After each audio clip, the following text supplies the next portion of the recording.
ექიმებმა თქვეს, რომ აი სასწაულია, რომ ლევანი აქამდე არის.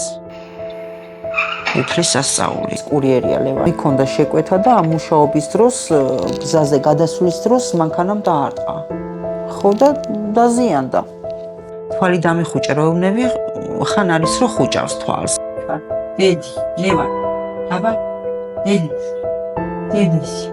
ლევანი, რომელსაც სამი შესანიშნავი პატარა ჰყავს, სასწაულით გადარჩა საშინელ ავტოკატასტროფაში, მაგრამ მრავლობითი დაზიანება მიიღო. ის მთელი ძალებით ცდილობდა შვილებისთვის ზედმეტი თეთრი გამოემუშავებინა, მაგრამ მეოთხე და ყველაზე უბედური შვილი გახდა, საყვარელი ცოლისთვის, რომელიც არა მხოლოდ ქმრის გარეშე დარჩა, არამედ საყვარელი ადამიანისგან ფულისა და დახმარების გარეშეც. ახალგაზრდა მამაკაცი ყოველ დღე სიკვდილს უყურებს თვალებში. ლევანმა რამდენიმე ურთულესი ოპერაცია გადაიტანა, მათ შორის თავის ტვინის შუნტირება. მას მაღალი სიცხე და გამუდმებული კრუნჩხვები აქვს. საჭიროა გამოკვლევები და ანალიზები. გარდა ამისა, ლევანს სჭირდება რეაბილიტაციის, ფიზიოთერაპიისა და მასაჟის ხანგრძლივი კურსი, მაგრამ ოჯახს ამის ფული არ აქვს. მშობლებმა ყველაფერი გაყიდეს, რაც ფასეული ჰქონდათ, სახლიც კი. მეგობრებო, დაეხმარეთ, რომ ბავშვები არ დაობდნენ. ერთად ჩვენ შეგვიძლია ამ ანგელოზებს მზრუნველი და მოსიყვარულე მამა დავუბრუნოთ.